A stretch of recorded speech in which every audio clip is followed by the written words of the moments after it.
Hey Munch Bunch, this is a quick little roundup of Game Week 3 while you're getting your heads around all the new sign-ins from deadline day. We'll do another video next week looking at the ins, outs and who to keep your little eyes on.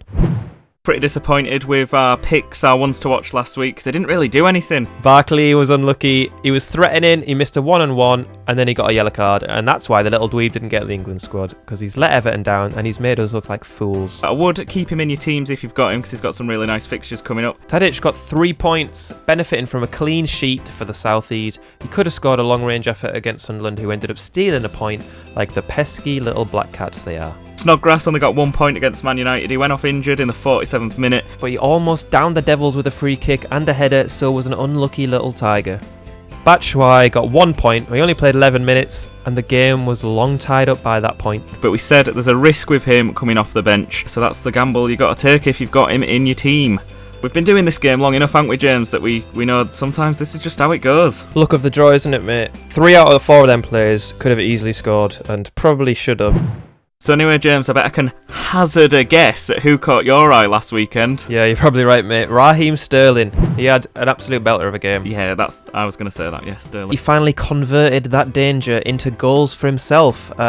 He's been looking threatening all season, a new man under Pep Guardiola, and he got himself a couple of goals, 3 bonus points. Quite an outing for Raheem. And he actually was my transfer last week, so I'm very happy with that. Not sure why I didn't put him in our tips section last week. Probably because he's quite an obvious one, I think.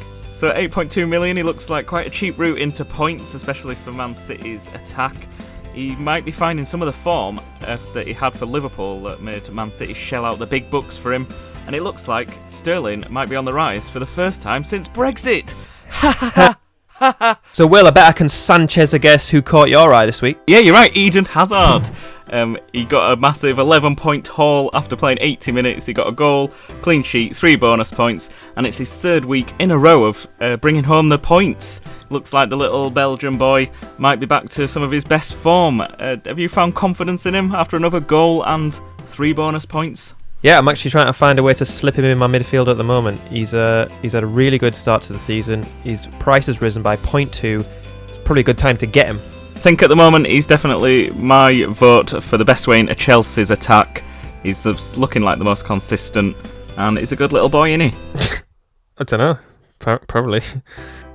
Rounding off the weekend was Alexis Sanchez. He got a goal, he got 2 assists, he got the 3 bonus points, a big 16-point haul.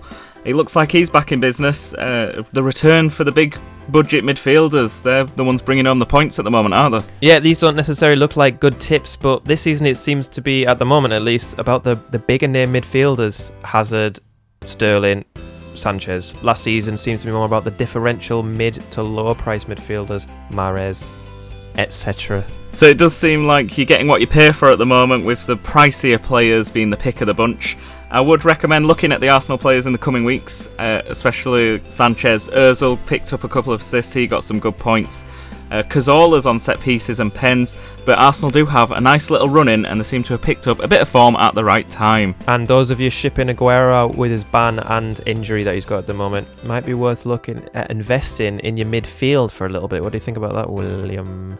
Yeah, that's a good tip. There's definitely big point scorers there to be had, and with the extra bit of cash that Aguero frees up, it'll be easier to get them in. So this was just a quick little rundown of Game Week 3.